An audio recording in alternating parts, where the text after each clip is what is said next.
of trouble outside the the whole thing with when Ronda was at the top and she was the champ. They talked about Cyborg coming over and how she could never make 135, which she can't.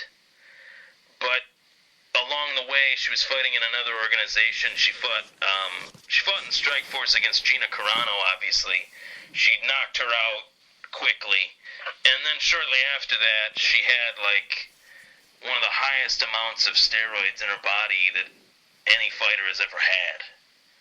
It was bad. So maybe they know that people know that, and they don't want her to be on like the main stage. I mean, she was in the main event, but it was a fight pass card. You know what I mean? Like, I don't know if she'll ever get her shining moment. You know, and I think she should. I really do. That's all. She's like, I'm not fighting until it's a big fight or something like that. She said so. Yeah, you're right. She did. She said that she's not going to fight anyone until it's a top 10 fighter, and I agree. I mean, it's because she's killing herself on the weight cut, dude. Like, yeah. First, the best part, she didn't even make fucking weight the other night. The Brazilian commissioner or whatever allowed her to fight at 140 or something. Wow, I didn't know that. Well, dude, I hope I'm wrong, but I don't think I am. I read that. Just go check it out after we finish with that thing. Yeah, that's true. I read something that she did have a real tough weight cut. I wasn't really able to read into it too much, but I know that she's had a hard time cutting weight for so long because she has a big muscle mass. She's not built like a normal female fighter. She's a genetic freak. So, you know, it is what it is, but you know, I'm excited for UFC 205.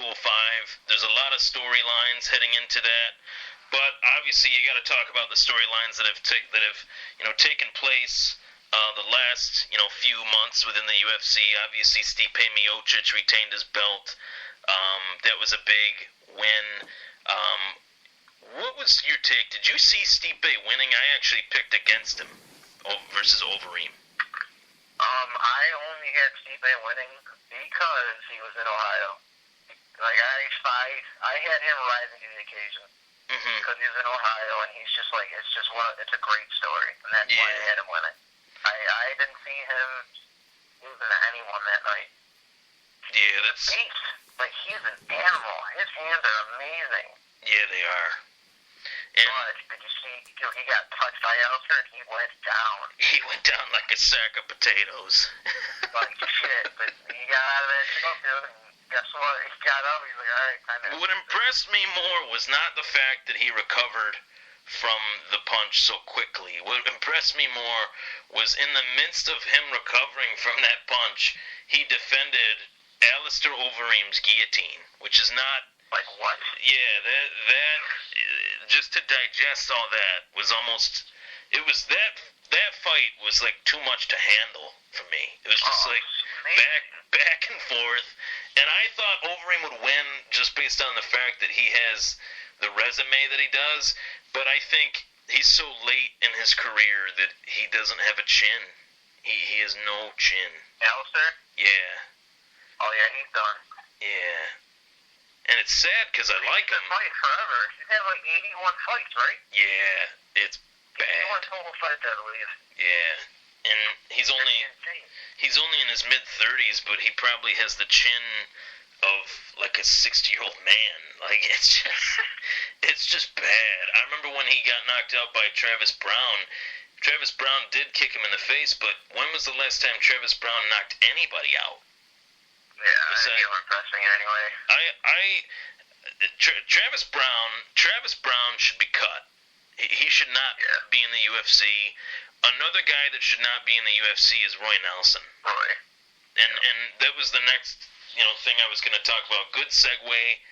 Roy Nelson beats Bigfoot Silva. Bigfoot Silva shouldn't probably be in the UFC either. There's really a lot. He keeps getting knocked out. He's like literally a punching bag. Yeah, it's bad. It's really bad. How is he allowed to fight? I don't know. I really don't. But they said that he's 1-6 in his last 7 fights or something like that. That's horrible. It's horrible. And this proves my point about Overeem. His only win was when he knocked out Overeem cold. Do you remember that? Yeah. I mean, that just shows right there that Overeem has... he's got... There's a lot of dead weight in the UFC's heavyweight division. It's really not... It's probably the weakest division that they got. Yeah.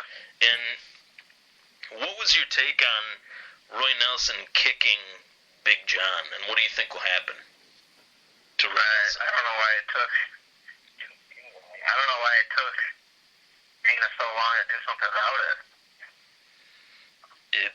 That doesn't make sense to me. Like, you don't touch a referee. It's that simple. I don't even know why he felt like that was like an option in his mind. I don't even know what he was thinking. I read what Dana White said, and he said you don't ever fucking touch a referee. The referee is there to protect you and the opponent that you're facing. Why? What were you saying? He even said it was cool. Like, that's one thing to flip a referee off. Like, okay, he's like okay with that. He wouldn't have disciplined him. Like, he's right. You don't fucking put your hands on a referee. That's actually Big John McCarthy. Like, what? What? Yeah. He's been there longer than, like, anyone. He's been there longer than Dana White. Like, dude, what are you thinking? I don't... There was a moment where I always think about this with Roy Nelson, and I feel the same way about Roy Nelson. I'm turning to football in a way. I feel the same way about Roy Nelson as I do about Jay Cutler. I look at them the exact same way. They're two guys that are just stupid. They're not intelligent. They're not intelligent people. They're really not. There was a moment in time where Roy Nelson and Shane Carwin were going to fight each other. They were on the Ultimate Fighter. Yep. And Roy Nelson alluded to the fact that his fighter was trying to weigh in with the Nevada State Athletic Commission, and he was having a tough time making the weight. Roy Nelson was so unprepared as a coach that he thought that his fighter was going to miss weight. So he just let the fighter work towards making the weight, didn't even help the guy whatsoever. Didn't even give him any advice. Obviously, he's got no advice on cutting weight for obvious reasons. But at the same time, you'd think as a coach, he would step up to the plate and take ownership of a guy that he picked who was trying to get an opportunity with the organization that he fights in. And he didn't even do that. He actually, what's even worse than that, he actually thought that he didn't make weight and questioned the basically ethics of the Nevada State Athletic Commission and walked up to Dana White and said, I didn't think he made weight. How did he make weight? And Dana White was like, what the fuck are you talking about? What are you saying to me? Yeah, like, it's a moment in time. It's a moment in time. You can check it out on YouTube for the people that are listening, and to David if he hasn't watched it. It is mind-blowing. It's one of the dumbest things I've ever seen.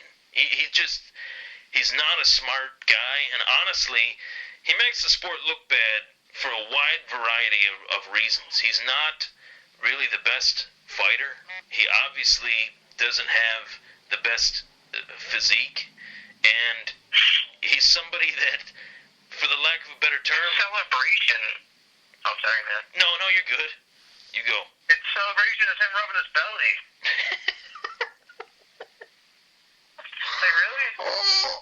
He literally had on it. I think it was on his trunks one time. His nickname is Big Country, and he changed it to BK as in Burger King. Oh my God. Like, I have nothing to say to that. He needs to be in Bellator. He needs to go away. He could be the heavyweight champ in Bellator in a day. It just... Yeah, let him do that. Let him have his fun over there. They won't discipline him. My next topic, obviously, would really cover a lot. There's so much. I mean, it's insane. Seriously. Bellator roped in, obviously, Rory McDonald. They roped in Benson Henderson. They roped in a few other people. But the one guy that I never thought they would rope in was Chael Sonnen. Unbelievable. It's not even... I can't even wrap my head around it. But at the same time, I think that it's brilliant for Chael Sonnen. What's your take? You already said? No, I did not. Quote unquote, I'm going on a Legends ass-kicking tour. Oh, I did hear that, and he said he fights at gangster weight. I love him. He should run for president. He'd probably win. He'd probably win in a heartbeat. Oh. Make some changes. He would. But yeah, he said he's on a Legends ass-kicking tour, which, good for him. I mean, if you really look at it from the reasons why I think it was brilliant, he isn't going to go into the UFC's middleweight division and beat Chris Weidman or Yoel Romero. No. Or he's not going to beat those guys. He's too late in his career. It's too late in his career. Yeah. He'd fight them good, but he last fought 3 years ago. He lost to Rashad Evans, and Rashad Evans hasn't won in 3 years. I love Rashad Evans, a local guy, but that's just the facts of the facts. I hope he fights Tito Ortiz. I hope he fights Vanderlei Silva. I hope he needs to fight. What do you think? Vanderlei. What do you think will be the first matchup with Chael Sonnen and Bellator? Tito. I see that happening. You see Tito being the guy? Yeah, because Wanderlei he pretty much ignored it, and he just called out someone. He's getting into this weird. Yeah, he's getting into this weird fight with Charles Crazy Horse Bennett, who has a record of like 13 and 38. Like I don't know. I don't know what Vanderlei is doing. I honestly think he's senile. Like washed up. There was that time where there was the MMA Expo or whatever, and Chael Sonnen was autograph signing stuff. And Vanderlei told the guy with the camera to follow him so it could get caught on tape that he would, like, crash his booth. And it was, like, the most corniest thing I've ever watched. I want to see them fight, but I don't think Vanderlei will ever sign. I really don't. No, I don't think he'll get killed. Yeah. The worst part is, there was a time when I loved him. There was. Oh, I loved him, too.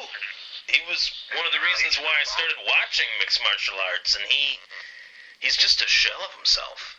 He annihilated people in Pride. Like, it was horrifying. Yeah.